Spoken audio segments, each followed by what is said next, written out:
right, thanks very much for the invitation again to this event.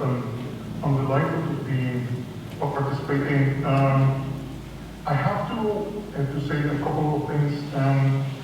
Often, well, before the apologies, the title of the presentations, these are not the apes you're looking for, like copyright and don't work well together. This is roughly based on a paper that was published in the Communications for the ACM. It's mostly an editorial. In this paper, I'm trying to do exactly what it says on the title. I'm trying to argue that copyright doesn't, and NFTs do not interact. Now, it's an apology. I have a much longer, much more detailed study on copyright NFTs. For anyone interested, it's about 13,000 words, so it's quite a lengthy paper. And I deal with the specifics about copyright NFTs. So there is a lot of detail, legal detail that goes into this. This presentation is going to do something different. I'm going to argue against the use of NFTs for copyright purposes, and I'm going to try to explain and keep it brief in the time that I have. So I always start my presentations with an apology. This is my apology, and also with a story. So I wanted to start with this story that happened about a year and a half ago. Now,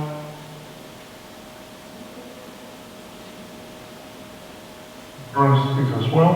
I've been writing about the subject for smart contracts for many years. So when the NFT explosion happened, I was extremely interested. It was like all my dreams come together, all my interests came together. I was extremely excited by the subject. I was so like, yes, this is what I've been training for all of my life. So I started again writing quite a lot of blog posts and writing quite a lot about NFTs. And I got an invitation to an event in Spanish in Colombia, long story short. What was interesting is when I got to the presentation and people were presenting me, I was with a panel.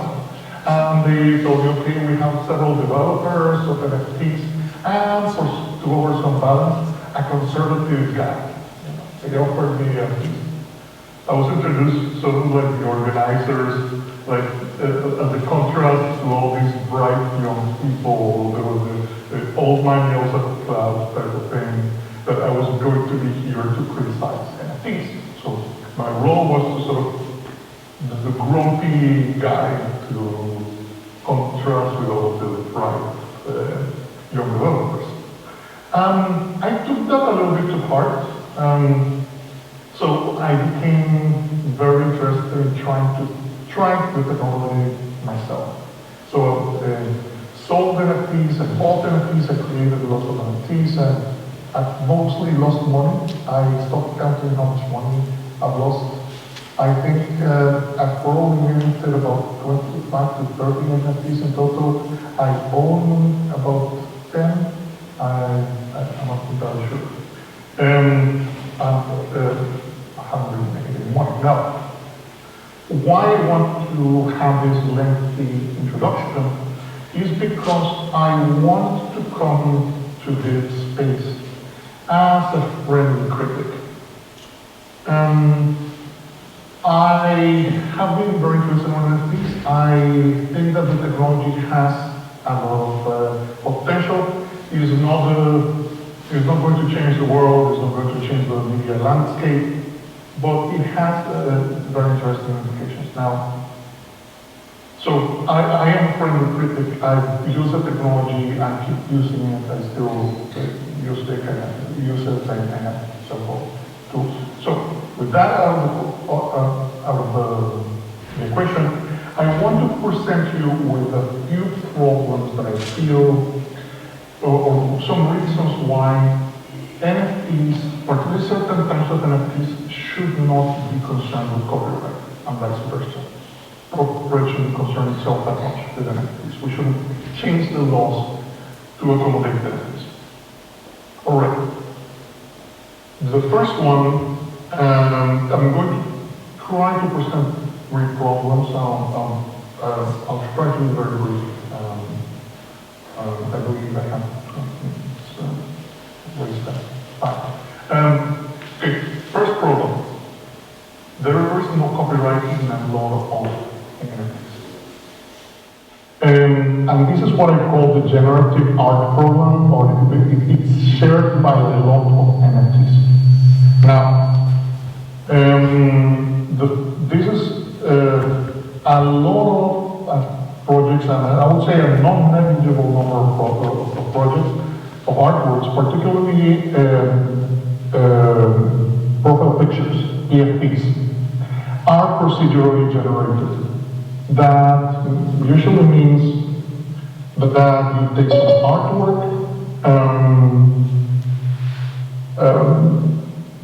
usually it's a stock character. In this case, it is a llama from a project called Solanas. They take a stock photograph of a llama. That image in itself can have copyright. And then they put different traits. The stock image, you have glasses, hats, etc., etc. And they merged them together from predetermined percentages. This to create rarity, to make some profiles more rare and more desirable than others. And then you have a combination of, generally the normal is 10,000 profile pictures, that's basically the standard. And all of these are created from a few elements. I have made an exhaustive list, but some of the top PFP projects in the world are actually generative works or generative processes. So CryptoPunks, Bored Apes, World of Women, Doodles, it's difficult to tell because Doodles claim to be hand-drawn, but they pretty much are the same drawing with different things. So I'm not entirely sure if that is the case. Okay, so that is why I put the question mark. So what happens is that they put all these instructions in code. The instructions on how to do this is easily available. You can do it yourself in a few minutes. You have one stock photograph and few different stocks, and you can even download other people's stock photographs or images or whatever. Okay.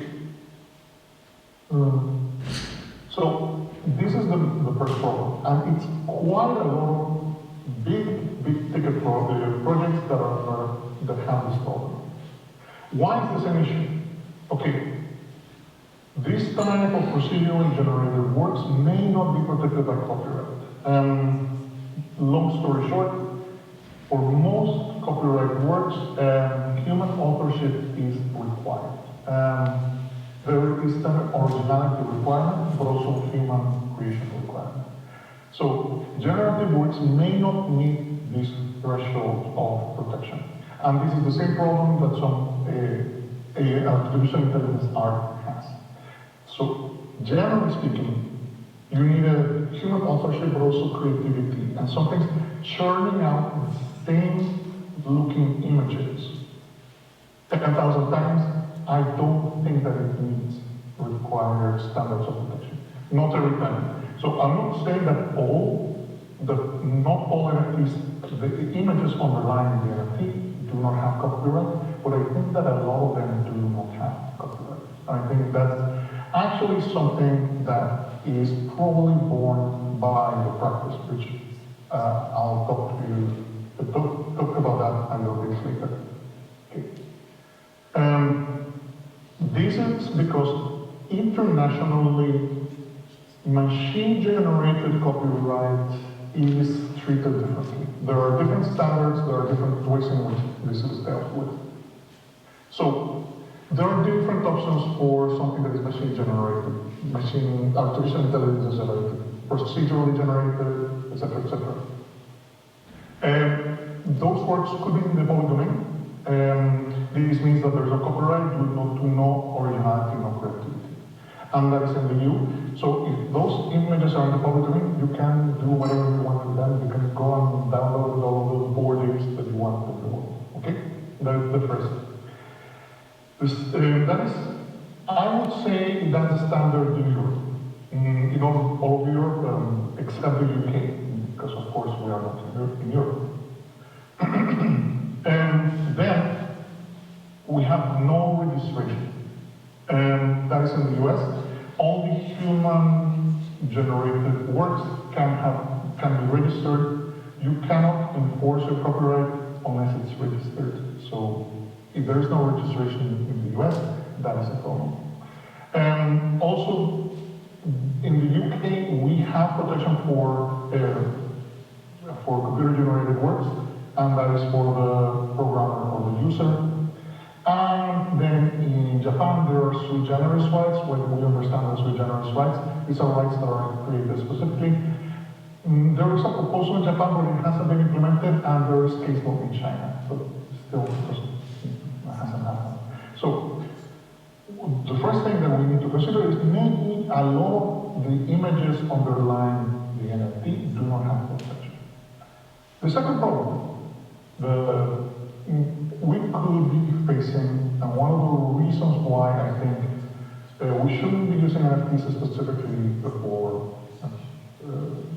copyright is that they're very bad at rights management. All right, let me try to explain that.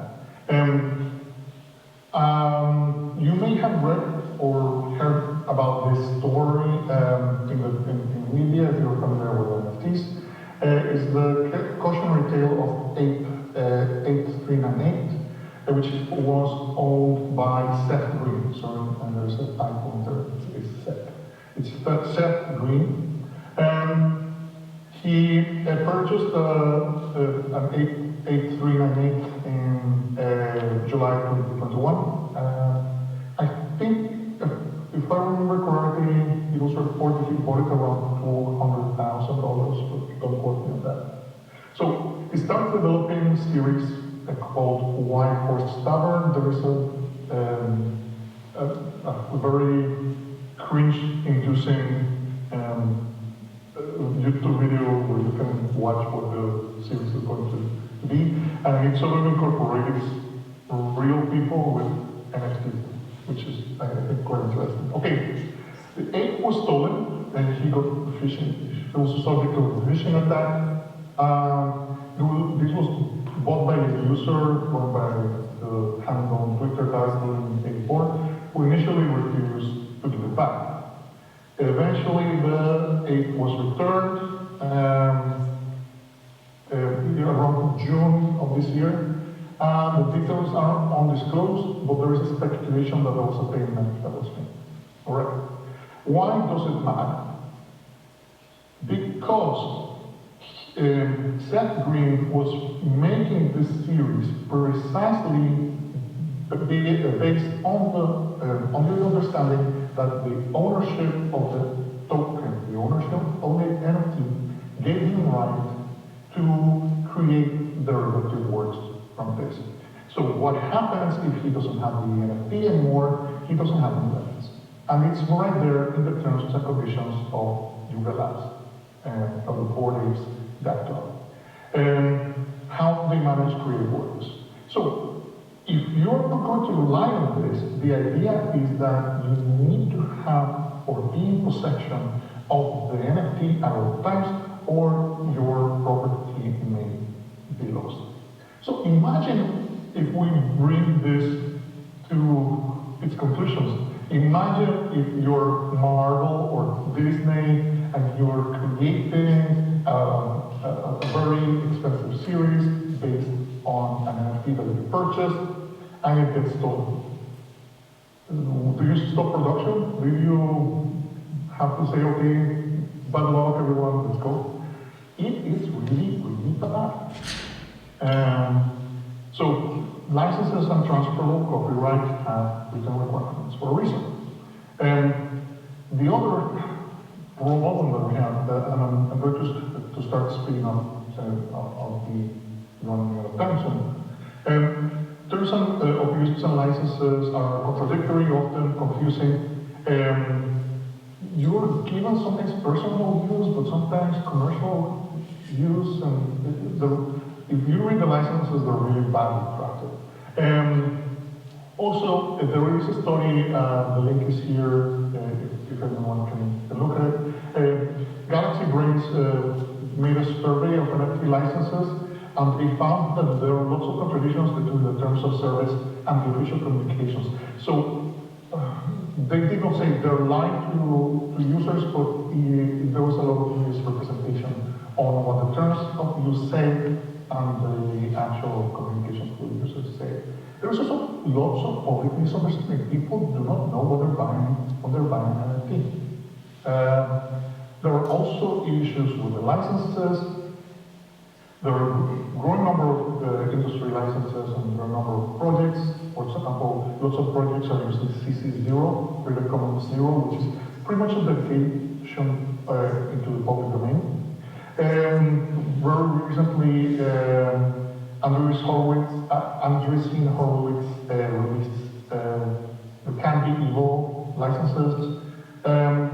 So this is tricky because if you're going to manage rights with one of these licenses are generally not added to the smart contract.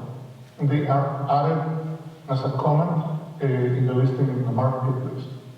That means that if someone buys this in a different marketplace, may not be buying with the right terms and conditions. This is what we read. You do not need to buy the NFT, sell the NFT in the same platform where you bought it. The idea is that you can exchange it and you can sell it wherever you want. That is the whole idea, the whole premise. The other problem with digital rights is a transfer of rights. There are formalities for the transfer of copyright, and there are reasons for this. We don't want to have the set-green problem. So most jurisdictions have formal requirements for the transfer of rights. These have to be in writing and signed. We could argue that an NFT could fit those requirements. Signature is defined broadly, so it could be a signature, but I don't think that an NFT fits the requirement of in writing, because if you cannot read it, most people don't read code. So it's not very clear that you can actually count this as a proper transfer of rights. So my recommendation has been for people who want to transfer rights using an NFT to actually just go ahead and sign a blank contract.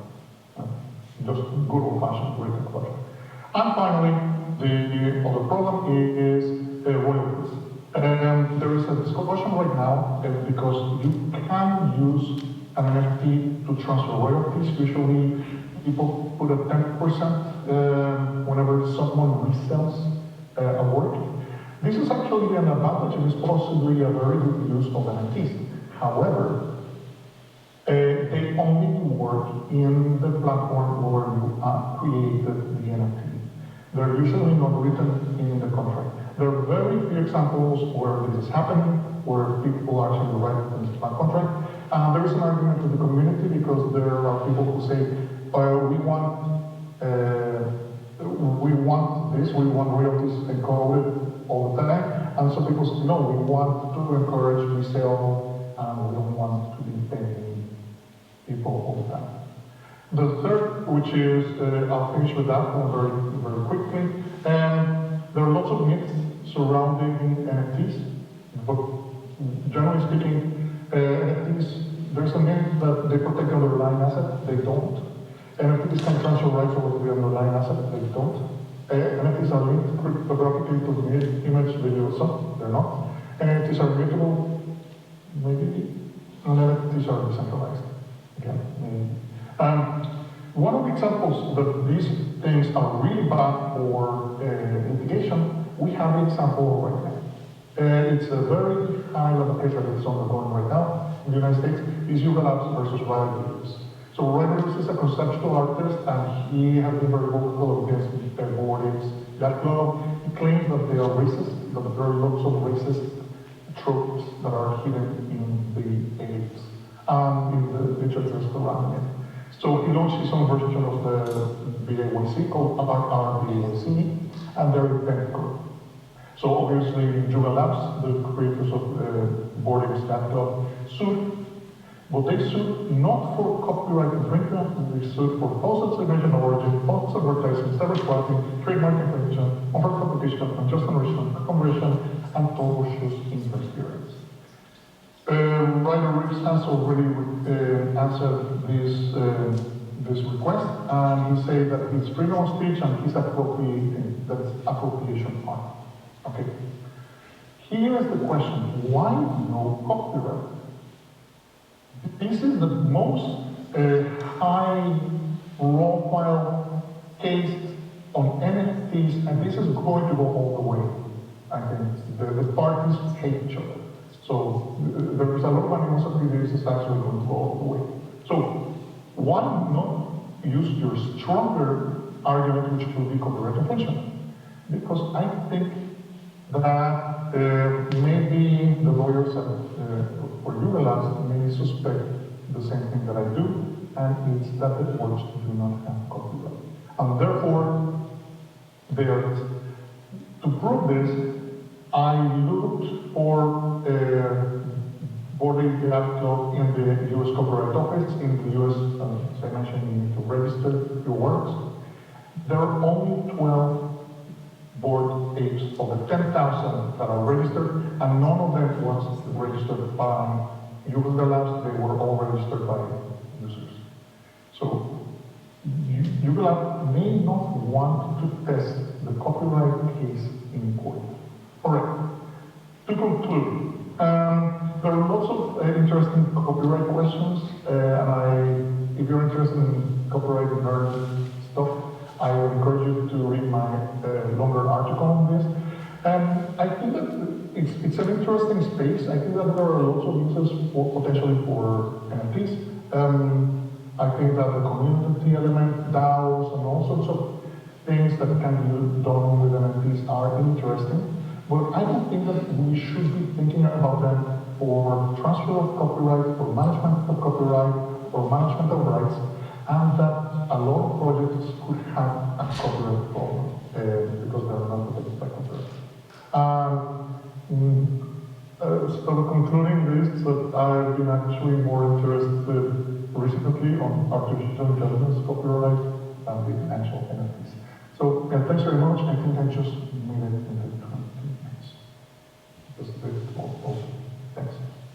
Thank you so much, Andrés, for amazing presentations. We have space for one question. Anyone has a question? Okay. Thank you, Andrés, for the presentation. Let me just briefly ask you for an answer in a few words. You were talking and describing the public domain, and could you elaborate more on the risks of setting public domain as maybe the default regime for NFTs? I'm finding it a little bit difficult to hear. So I think I heard something about royalties. Is that correct? Yeah, I found it a bit difficult. Maybe someone can type it in a chat. If that would be possible. Yeah, because I couldn't hear that. I'm really sorry. I'm trying to crank up my volume. Okay. Okay. Public domain risk. Yes. So if all these images are in the public domain, so the public domain will have two interesting questions. If all these images are in the public domain, then you can do whatever you want. You can go and get your own Bored Ape, and you can start printing T-shirts and doing whatever you want with them, with the images. Now, you can go to MTV Music Awards, and you can make your own video to compete with Eminem and with Snoop Dogg. So that would be the main risk on all these works being in the public domain. And this is one of the reasons why I think they don't want to test the copyright. The main risks on the things being public domain is for the buyers is that they bought a link to an image that they don't own. That is a given, but they bought a link to an image that they don't own, but also that has no protection, and that anyone in the world can use commercially. So people who are trying to make businesses out of this, let's say Seth Green, or there are people who are setting up board-ape themed restaurants and all sorts of things. All of these people are actually not protected commercially because anyone can come and just do the same thing. Now, there are other types of protection. It could be possible to protect them under trademarks, but that's different. Seth Green is, I think, is basing, and similar people are basing their creativity, their derivatives on the idea that we have copyright protection. But if they're in the public page, they don't have constraint. Is that, I hope that answered the question. Did it answer your question? I think I'm satisfied with the answer. So, thank you so much, Professor Andrés Guadamuz. Again, it's been a pleasure and honor to have you on the NFT Insights event. So, thank you and have a wonderful rest of your day.